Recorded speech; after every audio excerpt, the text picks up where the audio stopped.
Bismillahirrahmanirrahim. Assalamualaikum warahmatullahi wabarakatuh dan salam sejahtera. Pada hari ini saya ingin membentangkan tentang tajuk penerimaan pelajar catering mengenai faktor pengajaran dan pembelajaran amali di makmal masakan. Saya Abdul Wafi bin Abdul Rahman beserta dengan penulis-penulis lain dan saya akan membentangkan tentang tajuk pada hari ini.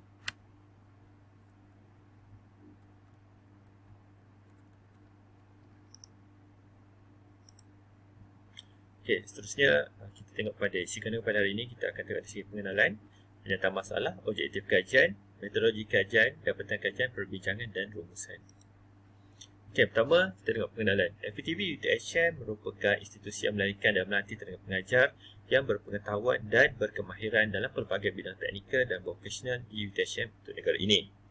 Okey, menurut Zakaria 2009 menyatakan bahawa pengajaran dan pembelajaran dalam kelas adalah berdasarkan pengetahuan sedia ada para pelajar yang bermula dengan perkara yang diketahui kepada perkara yang belum diketahui dan membolehkan mereka memahami satu konsep dengan lebih jelas dan lebih cepat.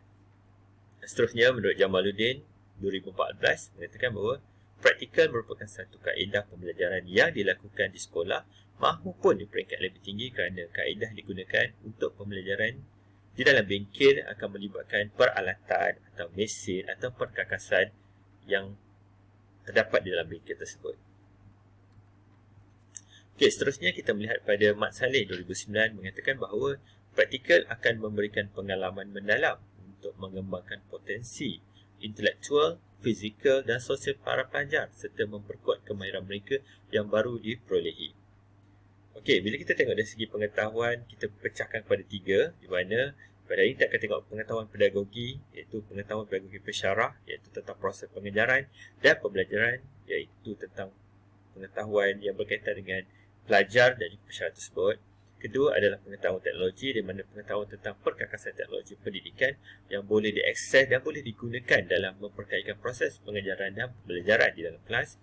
Dan seterusnya, pengetahuan kandungan, di mana kita akan melihat dari segi pengetahuan tentang kaedah dan cara mengajar yang terbaik berdasarkan kepada pengetahuan kandungan dalam kelas tersebut. Okey, penyataan masalah di sini ialah teknik pengajaran yang kurang berkesan oleh pensyarah yang menekankan pembelajaran dan pemahaman individu, menjadikannya lebih sukar bagi pelajar untuk menerima isi pelajaran yang belum memahami dan mengaplikasikan pengetahuan yang diperolehi. Kemudian, kurangnya unsur tambahan kreativiti dan inovasi yang di dalam proses pembelajaran secara praktikal ataupun amali menyebabkan pengetahuan pelajar sukar dikembangkan dan dipupuk di dalam kelas tersebut. Seterusnya, kita akan melihat kepada objektif dalam kajian ini, di mana kajian ini menekankan tiga objektif. Yang pertama, mengenal pasti penerimaan pelajar catering terhadap faktor pengetahuan pedagogi pensyarah dalam pengajaran dan pembelajaran amali di makmal masakan. Kedua, kita ingin mengenal pasti penerimaan pelajar catering terhadap faktor penguasaan teknologi dalam pengajaran dan pembelajaran amali di makmal masakan. Dan ketiga, mengenal pasti penerimaan pelajar catering terhadap faktor penguasaan isi kandungan pelajaran dan pengajaran dan pembelajaran amali di dalam makmal masakan. Okey, bila kita lihat kepada kepentingan kajian, kita terbagi kepada 4, iaitu pentingnya kajian ini dilakukan, iaitu bergantung kepada pensyarah, okey, pada pelajar, pada fakulti dan seterusnya kepada universiti.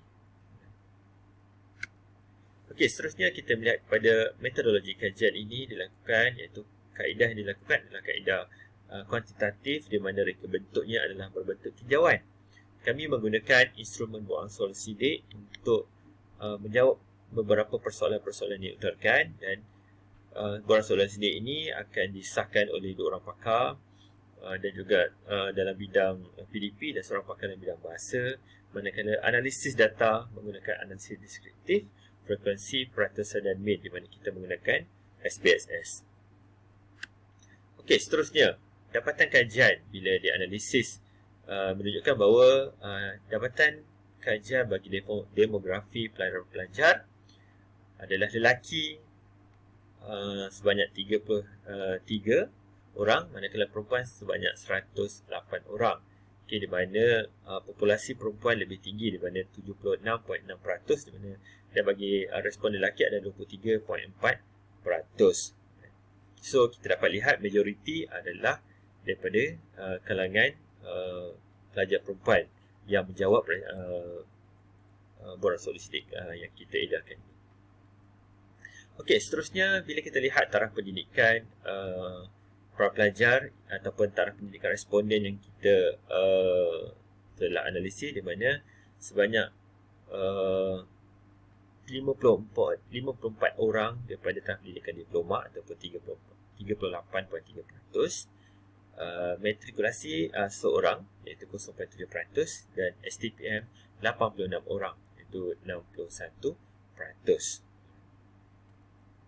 Okey, untuk dapatan kajian, untuk menjawab objektif kajian yang pertama iaitu mengenal pasti penerimaan pelajar catering terhadap faktor pengetahuan pedagogi pensyarah dalam pengajaran dan pembelajaran amali di bangunan masakan, kita mendapati min bagi objektif kajian pertama adalah 4.18, di mana skor dia adalah skor yang tinggi. Ini menunjukkan bahawa pengetahuan pedagogi pensyarah adalah pada tahap yang baik, di mana 9 item yang kita analisis daripada objektif kajian yang pertama ini. Okey, seterusnya objektif kajian kedua, kita mengenal pasti penerimaan pelajar catering terhadap faktor penguasaan teknologi dalam PDP amali di bangunan masakan, di mana minnya mendapat 4.09 dan skor min adalah sangat tinggi, di mana daripada 9 item yang kita analisis, kita mendapati pelajar dapat menerima penguasaan teknologi yang diajar di dalam makmal masakan.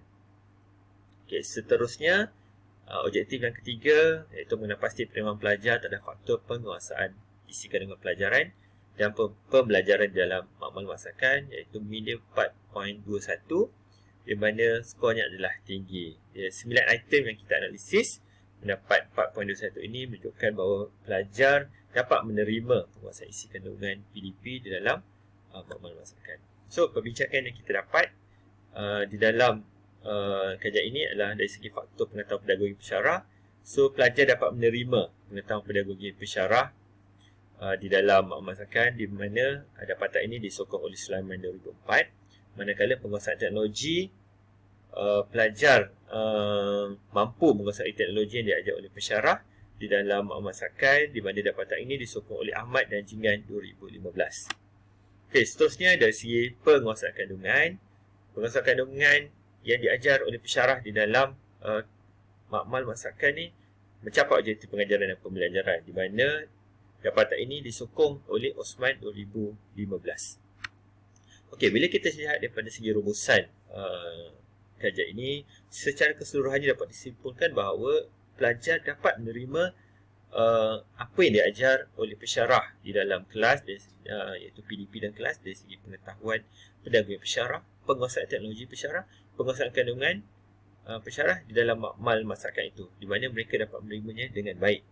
Ini kerana bila kita lihat jumlah skor min adalah pada tahap yang tinggi, dan bila kita lihat pelajar bersetuju dengan pengalaman pensyarah dalam bidang masakan dapat membantu pelajar untuk memahami lebih mendalam tentang apa yang diajar dalam kelas tersebut. Dan akhirnya bila kita lihat tahap pengetahuan yang baru kepada pelajar dalam PDP ini adalah berkait rapat dari segi pengetahuan pedagogi, pengetahuan teknologi, dan juga penguasaan kandungan yang lebih baik kepada pensyarah supaya dapat memberikan satu impak dalam meningkatkan kreativiti dan inovasi pelajar dan juga pensyarah dalam PDP, di dalam terutamanya di dalam makmal masakan.